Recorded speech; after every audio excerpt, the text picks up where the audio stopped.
Hello, c'est Nathalie. J'aime le thé bio et les tartines au beurre. Aujourd'hui, j'ai envie de te mettre une claque pour que tu puisses être toi-même. Alors, je me suis un petit peu déguisée aujourd'hui, j'ai pas l'habitude de mettre ce genre de choses sur la tête et tout et tout. Mais voilà, c'était pour te dire, je suis moi-même et je fais ce que je veux. Tant pis si les autres ne sont pas d'accord avec ça. Dans ma vie, je suis coach mental. J'accompagne les femmes en souffrance professionnelle à se reconnecter à leurs besoins, leur énergie pour être pleinement épanouies dans leur travail. Alors, quand on se montre trop gentil, on renvoie souvent, on associe ça à l'image de quelqu'un de faible, de manipulable. C'est une image vraiment négative, vraiment, de quelqu'un qui se montre trop avenant, trop gentil. J'ai envie de dire que cette notion de gentillesse, ça va de pair avec une notion de fragilité, de l'estime de soi. L'estime de soi, c'est vraiment très profond. Et cette fragilité-là, tu peux être sûr qu'elle va mener au manque de respect, l'absence de reconnaissance, et surtout un point important, la manipulation. Arrête d'être gentille. Alors vraiment, arrête. Comment on fait ça? Parce que c'est bien joli, Nathalie, de dire bon, ok, t'es mignonne, tu veux mettre une claque, j'ai juste envie d'être moi-même, etc. Mais là, t'es en train de me mettre une baffe et me dire bon, bah arrête d'être gentille. Concrètement, comment on fait?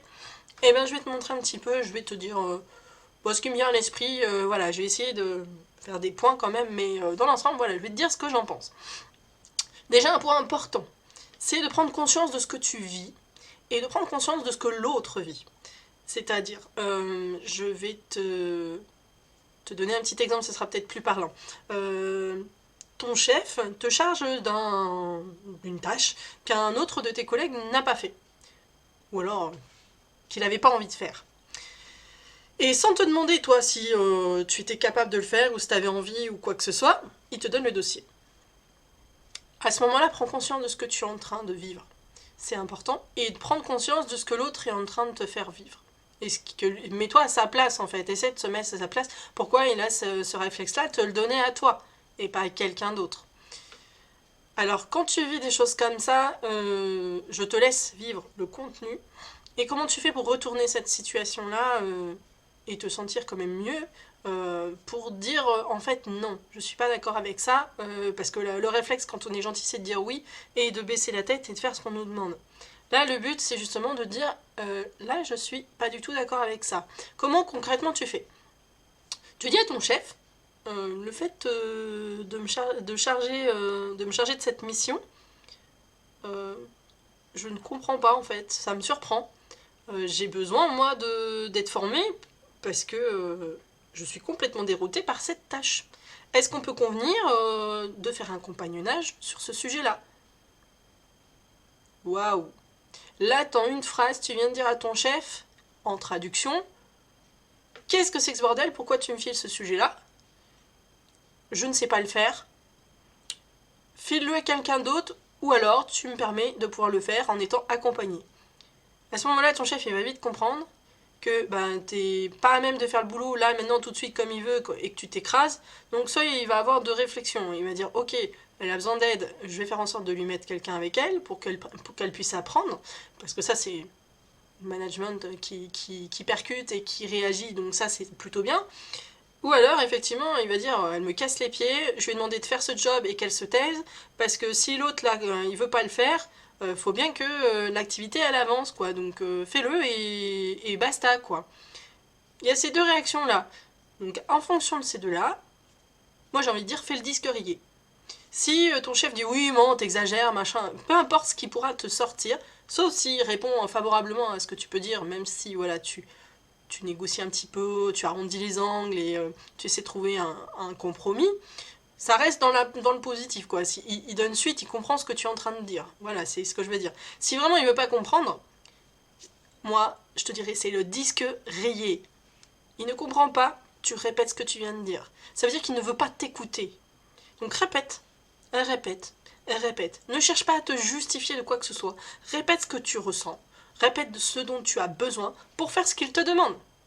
Et à partir d'un moment, quand il va voir que ben, tu tournes en canard, tu tournes en canard, tu tournes en canard, et tu redis les mêmes choses, ça m'est arrivé une fois, je l'ai dit 5 fois de suite.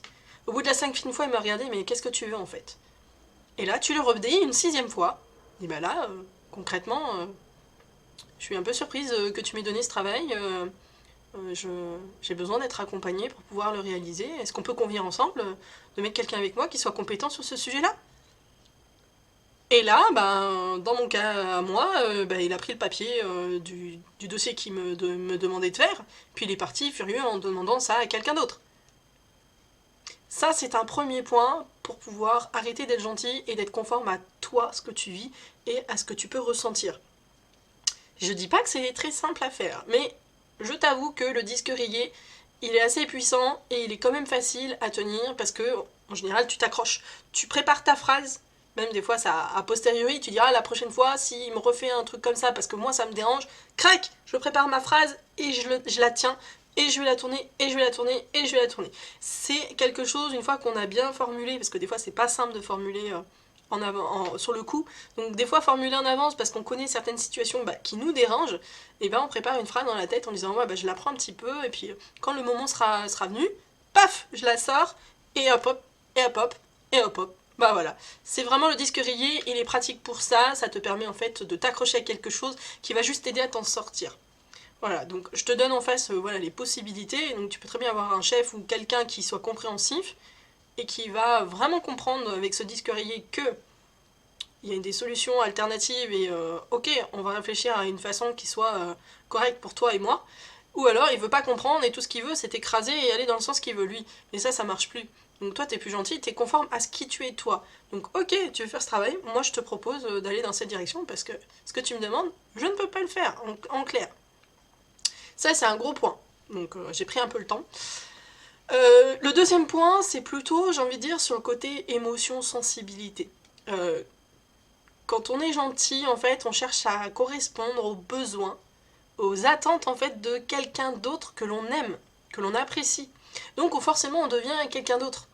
Je te donne l'exemple, par exemple... Ouais, trop bien. Je te donne l'exemple d'un enfant et de ses parents qui auraient vraiment du plaisir à voir leur enfant devenir médecin. L'enfant, à force d'entendre ça, va se mettre dans l'idée de vouloir correspondre à ce que attendent les parents. Donc, il va se lancer dans la médecine. Ok. Mais quand va se produire, par exemple, une chute, une erreur, un échec, peu importe, comme tu le prends, s'il échoue, par exemple, souvent c'est en première année de médecine, s'il échoue, qu'il recommence, qu'il échoue, qu'il recommence, qu'il échoue, cet enfant, il va être désespéré. Parce qu'en fait, il porte un masque en fait pour plaire à ses parents. C'est pareil avec les autres. Notre rapport aux autres, il change en fonction des attentes en fait de chacun. Et ce que j'ai envie de te dire, c'est que tu oublies qui tu es, tu te trahis complètement en faisant comme ça. C'est ok, je fais plaisir à l'autre, mais moi, de quoi j'ai envie? C'est de donner la priorité aux autres. Et c'est vraiment mauvais pour toi. Dans notre société, c'est encore plus vrai pour les femmes. Parce qu'on nous fait croire que pour être aimé, il faut être joli, il faut être agréable, il faut être serviable. Ça, c'était il y a bien longtemps. Hein. Donc, on valorise beaucoup plus l'opinion des autres, notamment dans ce contexte-là, les hommes. Et notre propre ressenti, on le met directement à la poubelle. Donc, j'ai envie de te dire, par exemple, dans ta vie familiale, si tu as des enfants, aime-les pour eux, ce qu'ils sont, et pas pour leur projet de vie. C'est-à-dire comme l'exemple du médecin. Je veux dire, ah bah oui, ma fille, j'aimerais trop qu'elle soit médecin. Oui, non, mais j'aime d'abord ma fille. Tant pis si elle est artiste et qu'elle devient artiste peintre. Je veux dire, moi, ce que j'aime, c'est ma fille. Eh ben, elle aimera les filles, eh ben, c'est pas grave, j'aime ma fille. Voilà, c'est ce que je veux dire, c'est j'utilise des choses un peu voilà, vécues pour te montrer que voilà, c'est important de ne pas se transférer en fait sur ses enfants nos besoins à nous. On s'en occupe de nos besoins, on a des rêves, et ben rien ne nous empêche de les réaliser. Par contre, faire le transfert sur nos enfants, et ben à un moment donné, l'enfant il n'arrive plus à avoir sa propre vie, à avoir ses propres attentes. Il va absorber les tiennes et être malheureux parce qu'il n'y arrivera pas forcément. C'est pas forcément dans sa fibre à lui. Donc ça c'est un peu le côté émotionnel que j'ai envie de te donner. Et prochain point, je vais te donner un mini challenge. On va voir si tu relèves le défi.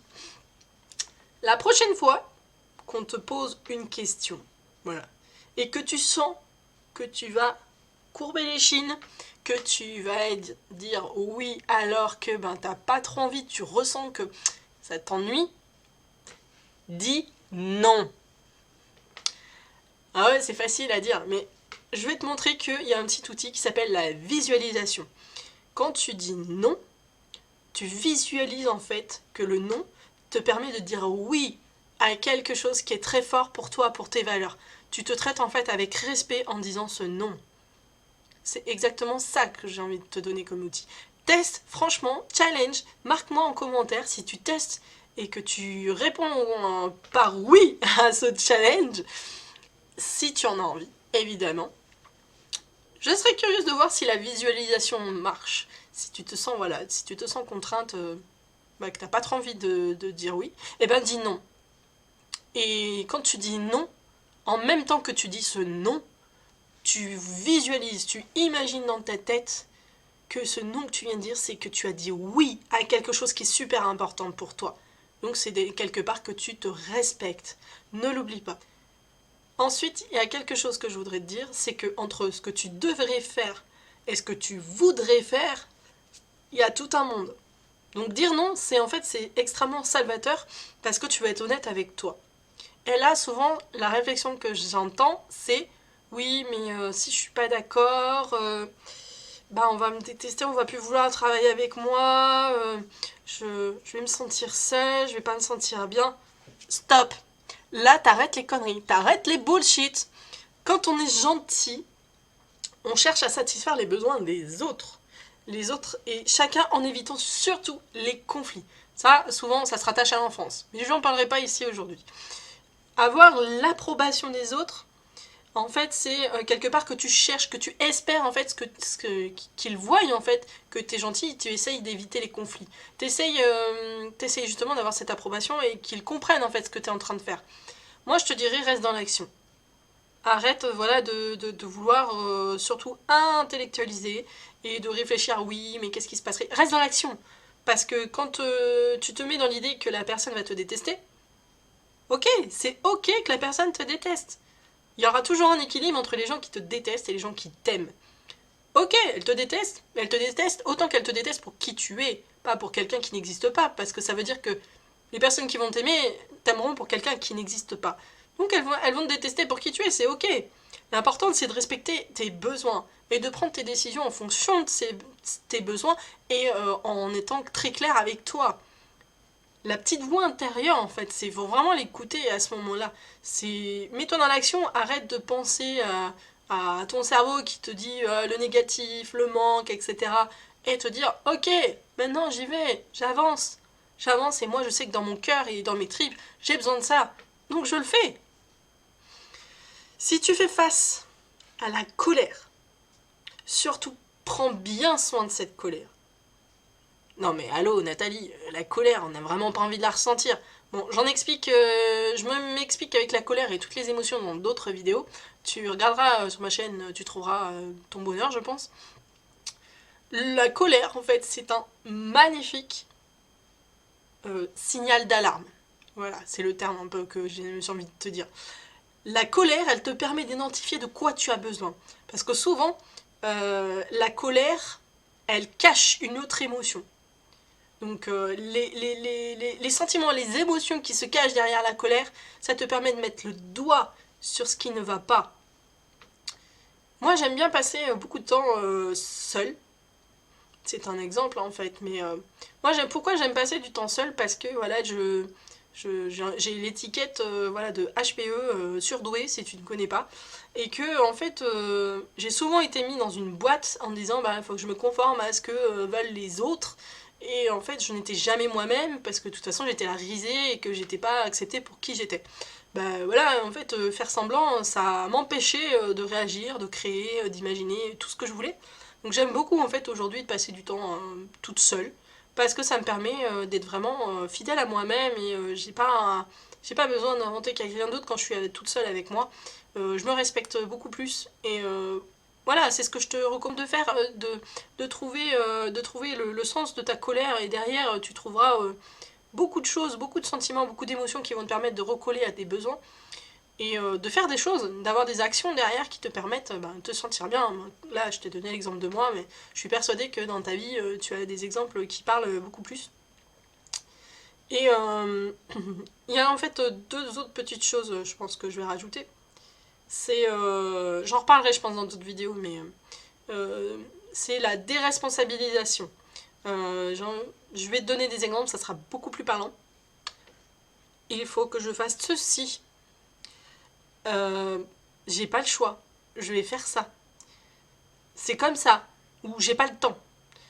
Ça, c'est des choses qui sont dans notre préconscient. C'est quelque chose qui est ni inconscient ni conscient. Ça fait partie un petit peu du lot des règles de vie, du mode de fonctionnement de chacun, des attentes des uns envers des autres. Bon, je t'en parle dans une autre vidéo, je te la mettrai par là, je pense. Elle t'expliquera beaucoup plus de choses là-dessus. Ce que je veux te dire, c'est transforme. Je suis un peu plus loin que cette vidéo d'ailleurs. J'ai envie de te dire, transforme ces petits mots qui ne veulent rien dire. Il faut. Qui t'a dit qu'il fallait aller faire les courses? Non, mais transforme et mets un verbe d'action pour toutes les choses que tu as dans ta vie. C'est pas il faut absolument que j'aille faire les courses. Est-ce que tu as envie de faire les courses? Non. Jusqu'à quand je peux attendre avant d'aller refaire des courses? Bah un certain temps. Ok, est-ce que je peux déléguer? Bah oui, à mon mari. Ok, pourquoi pas? Tu trouves des solutions adaptées à ce que tu veux. Donc c'est pas il faut que j'aille faire les courses, c'est je vais faire les courses. Quand tu utilises un verbe d'action, ça t'engage toi. Ça veut dire que tu as bien réfléchi à ce que tu es en train de dire. Ok, j'ai fait ce choix-là, je vais faire les courses. Ou j'ai envie de faire les courses. Ou j'ai pas envie, mais bon, alors ça c'est autre chose. Le drive, c'est pas mal pour ça. Ouais, remplacer, mettre des verbes d'action, ça te permet simplement en disant je cours. Je prépare un gâteau. Ou il faut que je prépare un gâteau. Tu vois la nuance? J'ai pas le temps de te préparer un gâteau. Bah non, j'ai envie de faire un gâteau, donc je fais mon gâteau. La nuance, j'espère que tu l'entends, et elle est très forte. Ça te permet de t'engager davantage avec toi, et de faire tes propres décisions, et donner du poids à tes décisions. Donc même dans une discussion avec quelqu'un, tu l'entends dire il faut... Ah, j'ai entendu un truc là. De les détecter dans ton langage et dans le langage des autres, ça va tout de suite te faire remonter les points fragiles de la personne en face. Ça va te permettre de dire ah bah tiens lui il a des règles, voilà, il lui commande de faire ci ou ça. Donc c'est pas, ça sert pas du tout à manipuler, mais ça permet de comprendre en fait comment l'autre peut fonctionner. Et j'ai envie de finir en te posant des petites questions. J'ai envie de te dire, qui es-tu quand tu es seul? Est-ce que tu t'es déjà observé quand tu es seul? Ça vaut le coup de te pencher sur ces deux questions. Pourquoi de te demander pourquoi en fait cette personne-là, quand tu es seul, elle est différente de celle qui est avec les autres. Et pourquoi cette différence? Est-ce que tu te l'expliques? Voilà, j'ai envie de te laisser là-dessus. Et je pense qu'il y en a assez pour aujourd'hui. Elle est particulièrement longue, je pense, cette vidéo. Donc je te laisse là-dessus. Si tu penses que tu as des difficultés à appliquer une suggestion, n'hésite pas à me le laisser en commentaire. Si pour toi elle a été riche cette vidéo, n'hésite surtout pas à la liker, ça me fera super plaisir. Parce que voilà, pour moi, de te donner du contenu, c'est le but de ma chaîne. Abonne-toi si tu veux plus de contenu et que j'aborde des sujets divers et variés. N'hésite surtout pas à me dire oh, Nat, j'aimerais trop que tu me parles de ça, quoi. N'hésite pas, franchement, je lis. Et si je trouve que le sujet a matière à répondre à ton sujet, franchement, je le ferai. Et ben voilà, si tu as besoin d'aide, que tu as des souffrances au travail, n'hésite pas à regarder sous la vidéo. Je propose un coaching pour t'accompagner et retrouver ta pêche, ta sérénité dans le cadre professionnel, et puis c'est valable aussi dans la vie privée. Donc je te laisse regarder tout ça. Moi je te dis à très vite dans une prochaine vidéo. En attendant, sois sage. Ciao!